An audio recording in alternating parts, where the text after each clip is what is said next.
ਸਭ ਤੋਂ ਪਹਿਲਾਂ ਪਿਆਰ ਭਰੀ ਸਤਿ ਸ਼੍ਰੀ ਅਕਾਲ ਸਾਰਿਆਂ ਨੂੰ। ਜਿੱਦਾਂ ਕਿ ਤੁਸੀਂ ਕੱਲ੍ਹ ਦੀ ਸੀਰੀਜ਼ ਜੁਆਇਨ ਕੀਤੀ ਹੈ, ਮੈਨੂੰ ਬਹੁਤ ਖੁਸ਼ੀ ਹੋਈ ਕਿ ਤੁਸੀਂ ਮੇਰੇ ਚੈਨਲ ਨੂੰ ਬਹੁਤ ਸਪੋਰਟ ਕੀਤਾ ਹੈ ਅਤੇ ਵੀਡੀਓ ਨੂੰ ਲਾਈਕ ਵੀ ਕੀਤਾ ਹੈ। ਅਤੇ ਐਵੇਂ ਹੀ ਅਗਰ ਮੈਂ ਤੁਹਾਡੇ ਨਾਲ ਪ੍ਰੋਮਿਸ ਕੀਤਾ ਹੈ ਕਿ ਮੈਂ ਇੱਕ ਸੀਰੀਜ਼ ਲੈ ਕੇ ਆਵਾਂਗੀ ਜੋ ਨਾਇਬ ਤਹਿਸੀਲਦਾਰ ਦੇ ਹਰ ਇੱਕ ਕੁਐਸਚਨ ਜੋ ਰਿਲੇਟਡ ਜੋ PDFs ਨੇ ਮੈਂ ਤੁਹਾਡੇ ਨਾਲ ਸ਼ੇਅਰ ਕਰਾਂਗੀ।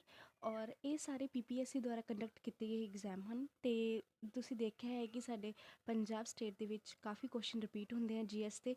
ਤੋਂ ਅਸੀਂ ਰਿਸਕ ਨਹੀਂ ਲਵਾਂਗੇ, ਅਸੀਂ ਨਾਇਬ ਤਹਿਸੀਲਦਾਰ ਦੀ ਪੂਰੇ ਸਾਲ ਜਿੰਨੇ ਵੀ ਅੱਜ ਤੱਕ PPSC ਨੇ ਐਗਜ਼ਾਮ ਕੰਡਕਟ ਕਰਵਾਏ ਹਨ ਸਾਰੀ GS ਪੜ੍ਹ ਕੇ ਹੀ ਜਾਵਾਂਗੇ। ਹੋਪਫੁਲੀ 80% ਤੁਹਾਡਾ ਪੇਪਰ ਇੰਨਾ ਹੀ ਸੀਰੀਜ਼ ਵਿੱਚੋਂ ਆਏਗਾ। ਤੁਸੀਂ ਇੰਜੋਏ ਜ਼ਰੂਰ ਕਰਨਾ ਅਤੇ ਕਮੈਂਟ ਸੈਕਸ਼ਨ ਵਿੱਚ ਮੈਨੂੰ ਜ਼ਰੂਰ ਦੱਸਣਾ ਕਿ ਤੁਹਾਨੂੰ ਕਿਵੇਂ ਦਾ ਲੱਗ ਰਿਹਾ ਹੈ। ਔਰ ਜਿਵੇਂ ਕਿ ਸਾਡਾ ਪਹਿਲਾ ਕੁਐਸਚਨ ਹੈ, which part of constitution of India deals with fundamental rights. ਅਗਰ ਕਿਸੇ ਨੂੰ ਪੰਜਾਬੀ ਇੰਗਲਿਸ਼ ਵਿੱਚ ਪ੍ਰੋਬਲਮ ਹੈ ਤਾਂ ਪੰਜਾਬੀ ਵਿੱਚ ਮੈਂ ਟਰਾਂਸਲੇਟ ਕਰ ਦੇਵਾਂਗੀ। ਕੁਛ ਕੁਐਸਚਨ ਪੇਪਰ ਮੈਨੂੰ ਸਿਰਫ ਔਰ ਸਿਰਫ ਇੰਗਲਿਸ਼ ਵਿੱਚ ਹੀ ਮਿਲੇ ਨੇ। ਸੋ ਇਹਦੇ ਵਿੱਚ ਦੱਸਿਆ ਹੈ ਕਿ ਕਨਸਟੀਟਿਊਸ਼ਨ ਮੀਨ ਸਾਡਾ ਸੰਵਿਧਾਨ। ਸਾਡੇ ਸੰਵਿਧਾਨ ਦੇ ਵਿੱਚ ਜਿਹੜੇ ਸਾਡੀਆਂ ਡਿਊਟੀਜ਼ ਜੋ ਰਾਈਟਸ ਨੇ, ਜੋ ਫੰਡਾਮੈਂਟਲ ਜੋ ਸਾਡੇ ਅਧਿਕਾਰ ਨੇ, ਉਹਨਾਂ ਬਾਰੇ ਕਿਹੜੇ ਪਾਰਟ ਵਿੱਚ ਮੈਂਸ਼ਨ ਕੀਤਾ ਗਿਆ ਹੈ। ਅਤੇ ਇਸ ਦਾ ਰਾਈਟ ਆਨਸਰ ਹੈ 3। ਪਾਰਟ ਨੰਬਰ 3 ਦੇ ਵਿੱਚ ਕੀਤਾ ਗਿਆ। ਤੁਸੀਂ ਇਹਦੇ ਵਿੱਚ ਬਿਲਕੁਲ ਵੀ ਗਲਤੀ ਨਹੀਂ ਕਰਨੀ ਹੈ। ਐਗਜ਼ਾਮ ਵਿੱਚ ਬਹੁਤ ਹੀ ਜ਼ਿਆਦਾ ਰਿਪੀਟ ਹੁੰਦਾ ਹੈ ਕੁਐਸਚਨ ਨੇ। ਨੈਕਸਟ ਕੁਐਸਚਨ ਹੈ, Borgeet is form from the state of. Borgeet ਕਹਿੰਦਾ ਕਿਹੜੀ ਸਟੇਟ ਤੋਂ ਬਿਲੋਂਗ ਕਰਦਾ ਹੈ। ਅਸਾਮ ਤੋਂ, ਮੇਘਾਲਿਆ ਤੋਂ, ਤ੍ਰਿਪੁਰਾ ਤੋਂ, ਮਨੀਪੁਰ ਤੋਂ। ਬੋਰਗੀਟ ਤੁਸੀਂ ਇੱਦਾਂ ਹੀ ਕਰਨਾ ਹੈ ਕਿ ਇਹਦਾ ਆਨਸਰ ਕੀ ਹੈਗਾ ਹੈ, ਅਸਾਮ ਸਟੇਟ ਤੋਂ ਹੈ। ਨੈਕਸਟ ਕੁਐਸਚਨ ਦੇ ਵੱਲ ਜਾਂਦੇ ਹਾਂ। Given are some major fibre crops and their major producers. ਕਹਿੰਦੇ ਕਿ ਇਹਦੇ ਵਿੱਚ ਫਾਈਬਰ ਕ੍ਰੋਪਸ ਦਿੱਤੀਆਂ ਗਈਆਂ ਨੇ ਅਤੇ ਉਹਨਾਂ ਦੇ ਜੋ ਪ੍ਰੋਡਿਊਸ ਕਰਦੇ ਨੇ ਉਹਨਾਂ ਸਟੇਟਸ ਦੇ ਨਾਮ ਦਿੱਤੇ ਗਏ ਹਨ। ਤੁਸੀਂ ਦੱਸਣਾ ਹੈ ਕਿ ਕਿਹੜੀ ਜਿਹੜੀ ਹੈ ਕ੍ਰੋਪ ਕਿਹਨੂੰ ਬਿਲੋਂਗ ਕਰਦੇ ਆ। ਜਿੱਥੇ ਕਿ ਅਸੀਂ ਮੈਂਸ਼ਨ ਕੀਤਾ ਹੈ 3rd number is correct, that is ਪਹਿਲੀ ਆਪਸ਼ਨ ਜਾਏਗੀ 4th ਦੇ ਨਾਲ। ਸਿਲਕ ਕਿੱਥੋਂ ਦੇ ਮਸ਼ਹੂਰ ਹੈ, ਕਰਨਾਟਕਾ ਦਾ। ਤੁਸੀਂ ਐਵੇਂ ਹੀ ਯਾਦ ਰੱਖਣਾ ਹੈ ਸਿਲਕ ਕਿੱਥੋਂ ਹੈ, ਰਿਪੀਟ ਕਰੋ ਮੇਰੇ ਨਾਲ, ਕਰਨਾਟਕਾ ਦੇ ਨਾਲ। ਔਰ 2nd ਨੰਬਰ ਜਾਏਗਾ 1 ਦੇ ਨਾਲ। ਹੈਂਪ ਕਿੱਥੋਂ ਹੈ, ਮੱਧ ਪ੍ਰਦੇਸ਼ ਤੋਂ। ਔਰ 3rd ਨੰਬਰ ਜਾਏਗਾ 2 ਦੇ ਨਾਲ। ਜੂਟ ਕਿੱਥੋਂ ਦੇ, ਜੂਟ ਦੇ ਬੈਗ ਤੁਸੀਂ ਲੈਂਦੇ ਹੋਗੇ, ਉਹ ਕਿੱਥੋਂ ਆਉਂਦੇ ਨੇ, ਵੈਸਟ ਬੰਗਾਲ ਤੋਂ। And 4th number that is cotton. Cotton ਕਿੱਥੋਂ, ਗੁਜਰਾਤ ਤੋਂ। ਇੱਕ ਵਾਰ ਫਿਰ ਤੋਂ ਮੈਂ ਰਿਪੀਟ ਕਰਦੀ ਹਾਂ, ਕਨਫਿਊਜ਼ਿੰਗ ਕੁਐਸਚਨ ਹੈ। ਸਿਲਕ ਕਿੱਥੋਂ ਹੈ, ਕਰਨਾਟਕਾ ਤੋਂ। ਹੈਂਪ ਮੱਧ ਪ੍ਰਦੇਸ਼ ਤੋਂ। ਜੂਟ ਵੈਸਟ ਬੰਗਾਲ ਤੋਂ। ਕੋਟਨ ਗੁਜਰਾਤ ਤੋਂ। ਅਗਲਾ ਕੁਐਸਚਨ ਦੇਖਦੇ ਹਾਂ, which of the following is not included in the state list of the constitution of India. ਇਹਨਾਂ ਵਿੱਚ ਕਿਹੜੀ ਇਹੋ ਜਿਹੀ ਲਿਸਟ ਹੈ, ਜਿੱਦਾਂ ਕਿ ਤੁਸੀਂ ਜਾਣਦੇ ਹੋ ਨਾ ਸਟੇਟ ਦੀ ਲਿਸਟ ਅਲੱਗ ਹੁੰਦੀ ਹੈ ਕਿ ਉਹਨਾਂ ਨੇ ਕੀ ਕੰਮ ਕਰਨੇ ਹੈ ਅਤੇ ਸੈਂਟਰ ਦੀ ਲਿਸਟ ਅਲੱਗ ਹੁੰਦੀ ਹੈ। ਅਤੇ ਜਿਹੜੇ ਇਹਨਾਂ ਵਿੱਚੋਂ ਇਹ ਸਟੇਟ ਦੀਆਂ ਲਿਸਟਾਂ ਦਿੱਤੇ ਗਏ ਹਨ, ਇਹਨਾਂ 'ਚ ਕਿਹੜਾ ਕੰਮ ਜਿਹੜਾ ਸਟੇਟ ਨਹੀਂ ਕਰਦੀ ਹੈ। ਪਹਿਲੇ ਨੰਬਰ 'ਤੇ ਫਿਸ਼ਰੀਜ਼, ਦੂਸਰਾ ਹੈਗਾ ਕੋਪਰੇਸ਼ਨ ਟੈਕਸ, ਤੀਸਰਾ relief of the disable and unemployment, 4th one is pounds and the prevention of cattle trespass. ਜੋ ਫਿਸ਼ਿਜ਼ ਦਾ ਕੰਮ ਹੈਗਾ ਉਹ ਵੀ ਸਟੇਟ ਕਰਦੀ ਹੈ। ਜਿਹੜਾ ਕੋਪਰੇਸ਼ਨ ਟੈਕਸ ਵਗੈਰਾ ਕੋਪਰੇਸ਼ਨ ਦੀ ਫੀਲਡ ਵਿੱਚ ਸਟੇਟ ਨਹੀਂ ਲੈਂਦੀ ਹੈਗੀ ਹੈ। ਇਹਦਾ ਮਤਲਬ ਸਟੇਟ ਲਿਸਟ ਵਿੱਚ ਇਹ ਨਹੀਂ ਹੈਗਾ। ਅਗਲਾ ਜਿਹੜਾ ਰਿਲੀਫ ਕਰਦੇ ਆ ਡਿਸੇਬਲ ਨੂੰ, ਅਨਇੰਪਲੋਈ ਨੂੰ, ਉਹ ਵੀ ਸਟੇਟ ਦਾ ਕੰਮ ਹੈਗਾ। ਅਤੇ ਜਿਹੜੇ ਪਾਣੀ ਨੂੰ ਰਿਲੇਟਡ ਜਿਹੜੀਆਂ ਪ੍ਰੋਬਲਮਸ ਇਹਨਾਂ ਨੇ ਦੱਸੀਆਂ ਹੈ ਟ੍ਰੈਸਪਾਸ ਕਰਨ ਦੀ ਕੈਟਲਸ ਨੂੰ, ਅਤੇ ਉਹਨਾਂ ਨੂੰ ਵੀ ਸਟੇਟ ਹੀ ਡੀਲ ਕਰਦੀ ਹੈ। ਅਗਲਾ ਕੁਐਸਚਨ ਵੱਲ ਜਾਂਦੇ ਹਾਂ। ਅੰਡਰ ਸੈਕਸ਼ਨ 3 ਆਫ ਦੀ ਡੋਰੀ ਪ੍ਰੀਵੈਂਸ਼ਨ ਐਕਟ 1961। ਤੁਸੀਂ ਇਹ ਯਾਦ ਰੱਖਣਾ ਹੈ ਕਿਹੜੇ ਸੈਕਸ਼ਨ 'ਚ ਡੋਰੀ ਪ੍ਰੀਵੈਂਸ਼ਨ ਐਕਟ ਆਉਂਦਾ ਹੈ। 3rd ਸੈਕਸ਼ਨ ਦੇ ਵਿੱਚ ਕਦੋਂ ਪਾਸ ਹੋਇਆ, 1961 ਵਿੱਚ। ਐਨੀ ਪਰਸਨ ਹੂ ਗਿਵਸ ਔਰ ਟੇਕ ਔਰ ਐਬਟ ਦੀ ਗਿਵਿੰਗ ਔਰ ਟੇਕਿੰਗ ਆਫ ਡੋਰੀ। ਕਹਿੰਦਾ ਜਾਂ ਫਿਰ ਕੋਈ ਦਾਜ ਦਿੰਦਾ ਹੈ ਜਾਂ ਦਾਜ ਲੈਂਦਾ ਹੈ, ਉਹਦੇ ਰਿਗਾਰਡਿੰਗ ਹੈ।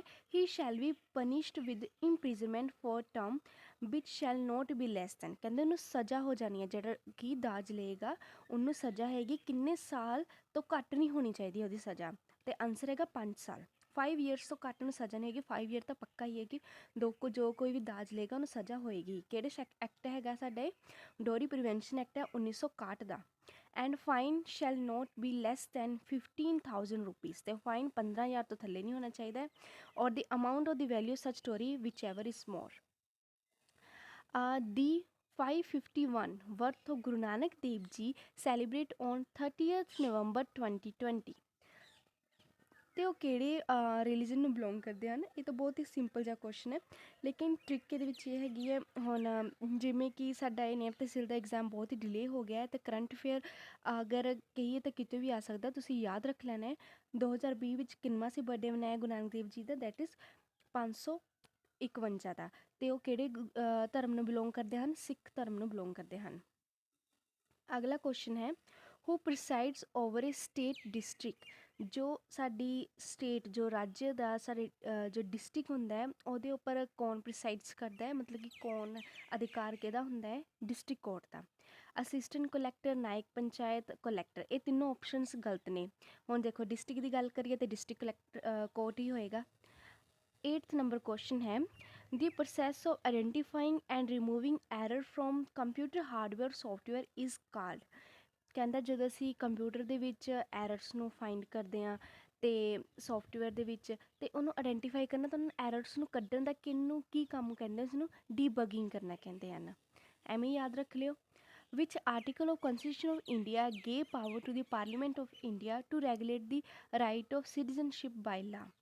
ਕਿਹੜਾ ਜੋ ਅਧਿਕਾਰ ਹੈ ਕੰਸਟੀਟਿਊਸ਼ਨ ਦਾ, ਜਿਹਦੇ ਵਿੱਚ ਸਾਨੂੰ ਪਤਾ ਚੱਲਦਾ ਹੈ ਕਿ ਸਾਡੇ ਤੋਂ ਆਪਣੇ ਇੱਥੋਂ ਦੀ ਸਿਟੀਜ਼ਨਸ਼ਿਪ, ਮਤਲਬ ਕਿ ਇੱਥੋਂ ਦੀ ਨਾਗਰਿਕਤਾ ਲੈਣ ਦਾ ਅਧਿਕਾਰ ਹੈਗਾ ਹੈ। ਅਤੇ ਕਿਹੜੇ ਆਰਟੀਕਲ ਵਿੱਚ ਆਉਂਦੇ ਸਾਰੀਆਂ ਗੱਲਾਂ, ਆਰਟੀਕਲ 11 ਦੇ ਵਿੱਚ। ਇੱਕ ਵਾਰ ਫਿਰ ਰਿਪੀਟ ਕਰ ਦਿੰਦੀ ਹਾਂ, which article of the constitution of India gave power to the parliament of India to regulate the right of citizenship by ਲਾ।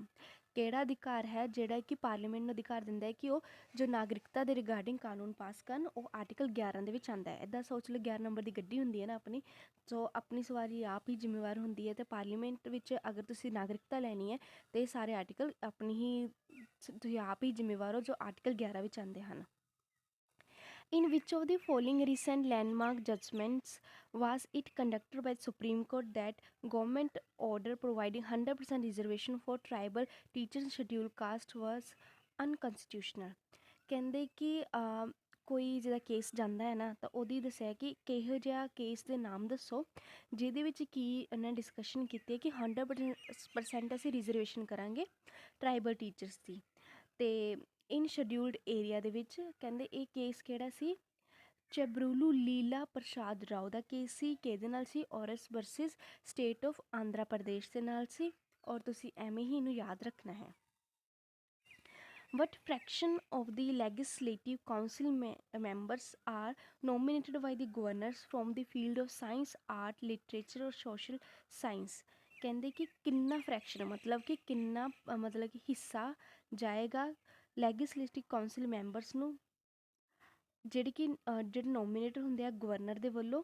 ਗਵਰਨਰ ਨੋਮੀਨੇਟ ਕਰਦਾ ਹੈਗਾ ਹੈ ਜਿਨ੍ਹਾਂ ਨੂੰ ਮੈਂਬਰਸ ਨੋਮੀਨੇਟ ਕਰਦਾ, ਕਿਹੜੇ ਫੀਲਡ ਤੋਂ ਹੁੰਦੇ ਹਨ, ਸਾਇੰਸ ਤੋਂ, ਆਰਟ ਤੋਂ, ਲਿਟਰੇਚਰ ਤੋਂ, ਸੋਸ਼ਲ ਸਾਇੰਸ ਤੋਂ। ਅਤੇ ਕਿੰਨਵਾਂ ਹਿੱਸਾ, 1/6ਵਾਂ ਹਿੱਸਾ ਗਵਰਨਰ ਦੇ ਕੋਲ ਇਹ ਪਾਵਰ ਹੁੰਦੀ ਹੈ ਕਿ ਉਹ ਨੋਮੀਨੇਟ ਕਰ ਸਕੇ। The technology that allows storing data across multiple hard drives to protect data and sometimes to improve performance is called। ਦੇਖੀਏ ਜੀ ਇਹਦੇ ਵਿੱਚ ਕੁਝ ਕੰਪਿਊਟਰ ਦੇ ਕੁਐਸ਼ਨ ਵੀ ਹੈਗੇ ਹੈ, ਸੋ ਅਗਰ ਤੁਸੀਂ ਇਹਨਾਂ ਨੂੰ ਸਕਿਪ ਕਰਨਾ ਚਾਹੁੰਦੇ ਸਕਿਪ ਕਰ ਵੀ ਸਕਦੇ ਹੋ, ਅਗਰ ਰੀਡ ਕਰਨੇ ਤਾਂ ਇੱਕ ਵਾਰ ਇਹਨਾਂ ਨੂੰ ਵੀ ਨਿਗਾਹ ਮਾਰ ਹੀ ਲੈਣੀ ਚਾਹੀਦੀ ਹੈ ਅਗਰ ਆ ਰਹੀ ਨਹੀਂ ਸਾਹਮਣੇ। ਕਹਿ ਰਿਹਾ ਕਿ ਉਹ ਕਿਹੜੀ ਟੈਕਨੋਲੋਜੀ ਹੈ ਜਿਹੜੀ ਕਿ ਅਲਾਓ ਕਰਦੀ ਹੈ ਕਿ ਸਟੋਰ ਕਰਨਾ ਸੀ ਡਾਟਾ ਅਲੱਗ-ਅਲੱਗ ਤਰ੍ਹਾਂ ਦੀਆਂ ਮਲਟੀਪਲ ਹਾਰਡਵੇਅਰਸ ਨੂੰ, ਤਾਂ ਜੋ ਕਿ ਅਸੀਂ ਪ੍ਰੋਟੈਕਟ ਕਰ ਸਕੀਏ ਆਪਣੇ ਡਾਟੇ ਨੂੰ। ਅਤੇ ਇਹਨੂੰ ਕੀ ਕਹਿੰਦੇ, ਰੇਟ ਕਹਿੰਦੇ ਨੇ। Bombay Stock Exchange has signed a pact with which of the following bank to improve the small and medium enterprises? ਕਹਿੰਦੇ ਕਿ ਬੋਂਬੇ ਨੇ ਸਟਾਕ ਐਕਸਚੇਂਜ ਨੇ ਕਿਹਦੇ ਨਾਲ ਸਾਈਨ ਕੀਤਾ ਹੈ ਕਿ ਉਹ ਕੀ ਕਰੇ, ਇੰਪਰੂਵ ਕਰੇ ਸਮੋਲ ਅਤੇ ਮੀਡੀਅਮ ਇੰਟਰਪ੍ਰਾਈਜ਼ ਦੇ ਵਾਲੇ ਦੇ ਬਣਾ ਰਿਲੇਸ਼ਨਸ ਆਪਣੇ ਜੋ ਸਾਈਨ ਕਿਹਦੇ ਨਾਲ ਕੀਤਾ ਹੈ, ਜੈਸ ਬੈਂਕ ਦੇ ਨਾਲ ਇਹਨਾਂ ਨੇ ਸਾਰੀ ਬਾਤਚੀਤ ਹੋਈ ਹੈ। Which of following international sports event is correctly matched with its host country? ਕਹਿੰਦੇ ਕਿ ਇਹਦੇ ਵਿੱਚ ਕਿਹੜਾ ਹੈਗਾ ਕਿ ਕਰੈਕਟਲੀ ਮੈਚ ਜੋ ਹੈਗਾ, ਠੀਕ ਹੈ। ਜਿੱਦਾਂ ਕਿ ਸਾਡੀ ਪਹਿਲੀ ਆਪਸ਼ਨ ਹੈ 2023 ਦਾ men's boxing world championship Uzbekistan ਨਾਲ ਹੋਈ ਹੈ।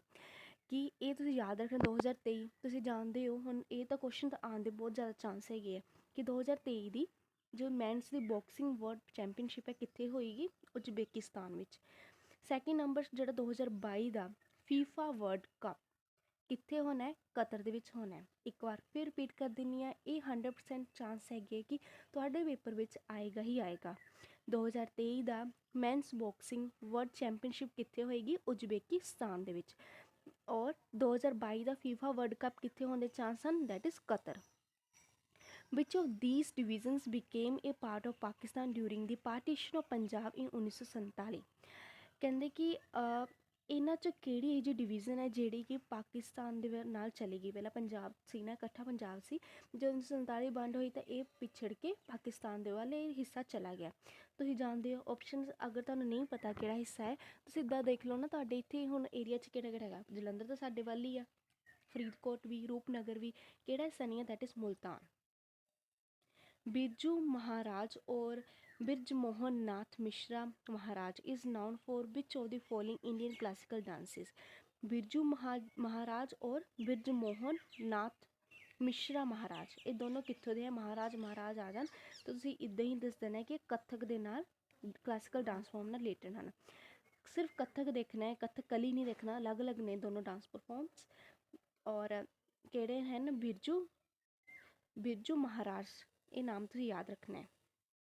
The headquarter of Hindustan Gadar Party, which was Sikh diasporic movement, was based in? ਕਹਿੰਦੇ ਕਿ ਜਿਹੜੇ ਕਿ ਹੈਡ ਮੇਨਲੀ ਤੁਹਾਨੂੰ ਕੀ ਪੁੱਛਿਆ, ਗਦਰ ਪਾਰਟੀ ਹਿੰਦੁਸਤਾਨ ਦਾ ਹੈਡਕੁਆਟਰ ਕਿੱਥੇ ਹੈ? ਅਤੇ ਇਹ ਤੁਸੀਂ ਯਾਦ ਰੱਖਣਾ ਕਿੱਥੇ? ਸਨ ਫਰਾਂਸਿਸਕੋ ਵਿੱਚ ਹੈਗਾ। ਹੁਣ ਦੇਖੋ, ਹੁਣ ਇਹ ਵਾਲਾ ਤਾਂ ਸਾਡਾ ਜੋ ਹਿਸਟਰੀ ਹੈਗੀ ਹੈ, ਜੋ ਇੰਡੀਪੈਂਡੈਂਸ ਦੇ ਨਾਲ ਰਿਲੇਟਡ ਹੈਗੀ ਹੈ, ਅਤੇ ਮੂਵਮੈਂਟਸ ਜਿੰਨੀਆਂ ਵੀ ਹੋਈਆਂ ਨੇ ਹੁਣ ਇਹ ਥੋੜ੍ਹੀ ਬਦਲ ਜਾਣਗੀਆਂ ਹਰ ਇੱਕ ਕੁਐਸਚਨ ਪੇਪਰ ਵਿੱਚ। ਅਗਰ ਇਹ ਕੁਐਸਚਨ ਪੇਪਰ ਪਿਛਲੇ ਪਹਿਲਾਂ ਪੁੱਛੇ ਗਏ ਹਨ ਤਾਂ ਇਹਦੇ ਬਹੁਤ ਹੀ ਜ਼ਿਆਦਾ ਚਾਂਸ ਹਨ ਕਿ ਅਗਲੇ ਪੇਪਰਾਂ ਵਿੱਚ ਵੀ ਇਹ ਪੁੱਛੇ ਹੀ ਜਾਣਗੇ। ਅਗਲਾ ਕੁਐਸਚਨ ਹੈ, ਪੈਲਿਓ ਕਲਾਈਮੇਟੋਲੋਜੀ ਇਜ਼ ਦੀ ਸਟੱਡੀ ਆਫ, ਇਹ ਕਾਹਦੀ ਸਟੱਡੀ ਹੈ? ਪੈਲਿਓ ਮੀਨਸ ਇਹਦਾ ਨਾਮ ਤੋਂ ਲੱਗ ਰਿਹਾ ਕਿ ਪਹਿਲਾਂ ਵਾਲੀ ਕੋਈ ਗੱਲ ਹੋਏਗੀ। Climatology the history of earth climate prior to the widespread availability of instrumental records. ਕਹਿੰਦੇ ਕਿ ਅਸੀਂ ਅਰਥ ਦੇ ਕਲਾਈਮੇਟ ਹੈ ਨਾ, ਕਲਾਈਮੇਟ ਦੇ ਬਾਰੇ ਸਟੱਡੀ ਕਰਨੀ ਹੈ। ਹਿਸਟਰੀ ਹੈਗੀ, ਪੈਲਿਓ ਮੀਨਸ ਕਿ ਪਹਿਲਾਂ ਦੀ ਗੱਲ ਹੈ, ਹਿਸਟਰੀ ਬਣ ਗਈ ਫਿਰ ਉਹ ਪ੍ਰੀਅਰ to the wide spread availability of instrumental records. Instrumental records ਜਿੰਨੇ ਵੀ ਹੈਗੇ ਉਹਨਾਂ ਦੀ ਅਵੇਲੇਬਿਲਿਟੀ ਦੇ ਰਿਗਾਰਡਿੰਗ ਇਹ ਸਟੱਡੀ ਹੁੰਦੀ ਹੈ। Which of the following CM of Punjab India is created with laying the foundation green revolution in Punjab? ਇਹੋ ਜਿਹਾ ਕਿਹੜਾ ਸਾਡਾ ਮੁੱਖ ਮੰਤਰੀ ਰਿਹਾ ਪੰਜਾਬ ਦਾ ਜਿਹਨੇ ਕੀ ਕੀਤਾ ਹੈ?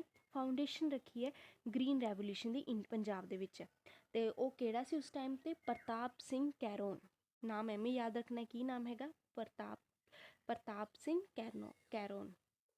ਅਗਲਾ ਕੁਐਸਚਨ ਹੈ, in which of the following recent landmark judgments was it observed by Supreme Court that suspension of internet should not be for indefinite period, must follow proportionally test? ਕਹਿੰਦੇ ਕਿ ਕਿਹੋ ਜਿਹਾ, ਇਹ ਕਿਹੜਾ ਕੇਸ ਨਾਲ ਰਿਲੇਟਡ ਗੱਲ ਹੈ ਜਿਹਦੇ ਵਿੱਚ ਹੋਈ ਗੱਲ ਕਿ suspension of internet should not be for indefinite period? ਕਹਿੰਦੇ ਕਿ ਅਗਰ ਨੈਟਵਰਕ ਦੇ ਨਾਲ, ਇੰਟਰਨੈਟ ਦੇ ਨਾਲ ਰਿਗਾਰਡਿੰਗ ਗੱਲ ਹੈਗੀ ਹੈ ਕਿ ਬਹੁਤ ਹੀ ਜ਼ਿਆਦਾ ਲੰਬੇ ਸਮੇਂ ਤੱਕ ਨਹੀਂ ਹੋਣਾ ਚਾਹੀਦਾ ਇਹਦਾ allow, and must follow proportionality test, ਅਤੇ ਇਹਦੇ ਨਾਲ ਦੀ ਨਾਲ ਤੁਸੀਂ ਚੈਕਿੰਗ ਵੇਕਿੰਗ ਨੈਟਵਰਕ ਦੀ ਹੁੰਦੀ ਹੀ ਰਹਿਣੀ ਚਾਹੀਦੀ ਹੈ। ਅਤੇ ਕਿਹੜੇ ਸੀ ਇਹ case? Anuradha basin the C, union of India ਦੇ ਰਿਗਾਰਡਿੰਗ। ਅਗਲਾ ਕੁਐਸਚਨ ਹੈ, origin of Jhelum river is located in? Jhelum river ਜਿਹੜੀ ਹੈਗੀ ਹੈ ਕਿੱਥੋਂ ਦੀ ਓਰੀਜਨੇਟ ਹੁੰਦੀ ਹੈ? ਦੈਟ ਇਜ਼ ਵੈਰੀਨੰਗ ਕਸ਼ਮੀਰ ਤੋਂ। ਯਾਦ ਰੱਖਣਾ ਹੈ ਕੀ ਗੱਲ ਕਰ ਰਹੇ ਹਾਂ ਅਸੀਂ ਕਿ ਜੇਹਲਮ ਰਿਵਰ ਕਿੱਥੋਂ ਓਰੀਜਨੇਟ ਹੋਈ ਹੈ? ਵੈਰੀਨਾਗ ਕਸ਼ਮੀਰ ਤੋਂ। ਅਗਲਾ ਕੁਐਸਚਨ ਹੈ, ਦੀ most recent trends in the banking sector is? ਕਿ ਜਿਹੜੇ ਕਿ ਬਹੁਤ ਹੀ ਰੀਸੈਂਟ ਟਰੈਂਡਸ ਹੈ ਬੈਂਕਿੰਗ ਸੈਕਟਰ ਵਿੱਚ ਕਿਹੜੇ ਕਿਹੜੇ ਸੀ?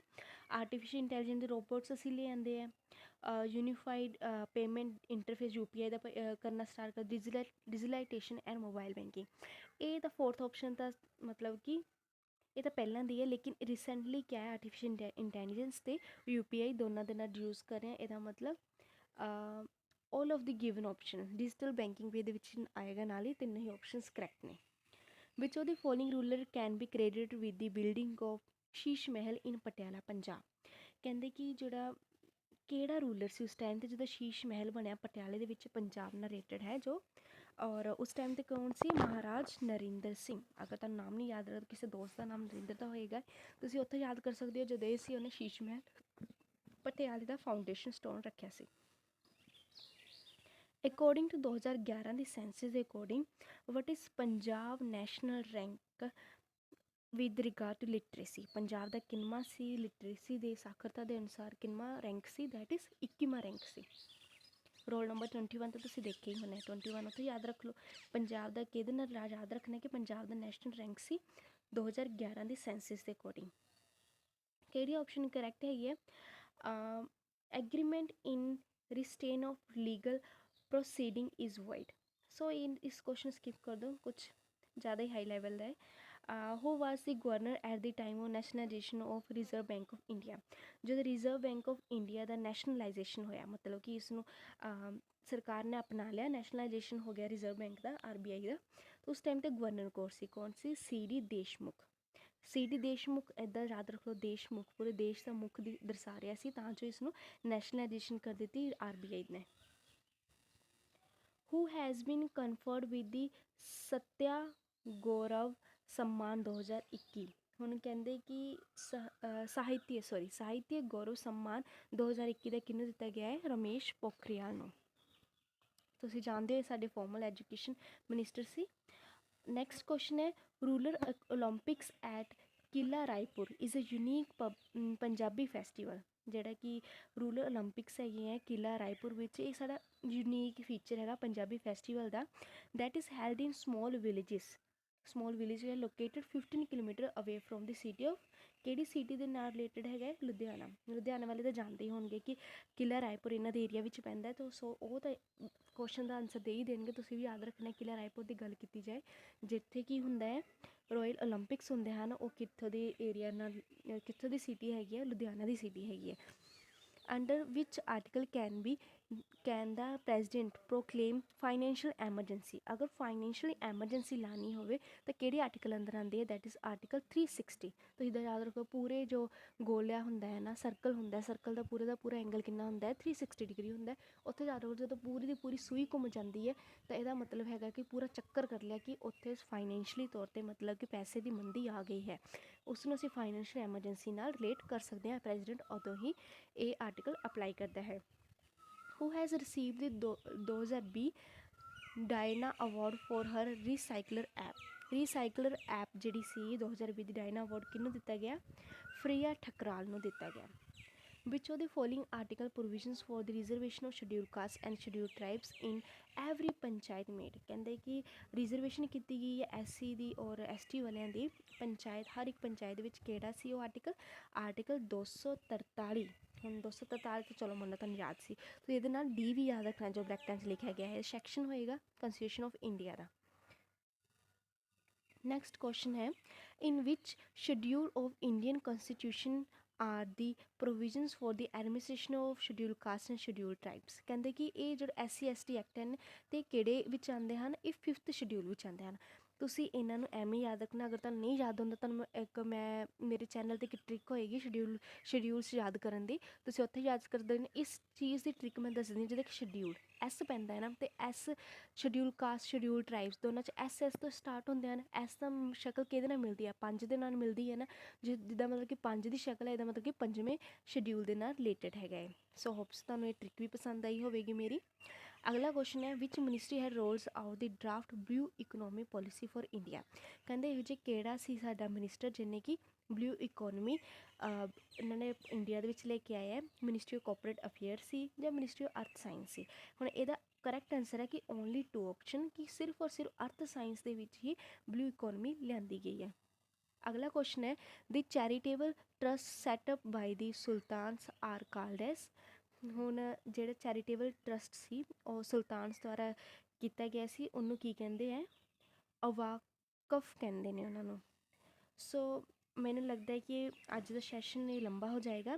ਨੈਕਸਟ ਕੁਐਸਚਨ ਅਸੀਂ ਨੈਕਸਟ ਵੀਡੀਓ ਦੇ ਵਿੱਚ ਜ਼ਰੂਰ ਮੈਂਸ਼ਨ ਕਰਾਂਗੇ। ਇਹ ਫਸਟ ਪਾਰਟ ਹੈ, ਤਾਂ ਸੈਕਿੰਡ ਪਾਰਟ ਦੇਖਣਾ ਨਾ ਭੁੱਲਿਓ। ਹੋਪਸ ਤੁਹਾਨੂੰ ਪਸੰਦ ਆ ਰਿਹਾ ਹੋਏਗਾ ਮੇਰੇ ਸੈਸ਼ਨ। ਅਗਰ ਤੁਹਾਨੂੰ ਲੈਂਗੁਏਜ ਦੇ ਵਿੱਚ ਪ੍ਰੋਬਲਮ ਹੈ ਜਾਂ ਫਿਰ PDFs ਲੈਣਾ ਚਾਹੁੰਦੇ ਹੋ ਤਾਂ ਤੁਸੀਂ ਮੈਨੂੰ ਕਮੈਂਟ ਸੈਕਸ਼ਨ ਵਿੱਚ ਦੱਸ ਸਕਦੇ ਹੋ। ਮੈਂ ਟੈਲੀਗ੍ਰਾਮ ਦਾ ਲਿੰਕ ਸ਼ੇਅਰ ਕਰ ਦਾਂਗੀ, ਤੁਸੀਂ ਉੱਥੋਂ PDF ਮੇਰੀਆਂ ਵਾਲੀਆਂ ਲੈ ਸਕਦੇ ਹੋ। ਸੋ ਹੋਪਫੁਲੀ ਤੁਸੀਂ ਇੰਜੋਏ ਕਰੋਗੇ। ਮੈਂ ਦਿਨ ਦੇ ਵਿੱਚ 2 ਜਾਂ 3 ਵੀਡੀਓ ਜ਼ਰੂਰ ਸ਼ੇਅਰ ਕਰਾਂਗੇ। ਸੋ ਅਪ ਟੂ ਡੇਟ ਰਹੋ, ਚੈਨਲ ਸਬਸਕ੍ਰਾਈਬ ਜ਼ਰੂਰ ਕਰਨਾ। Thank you so much.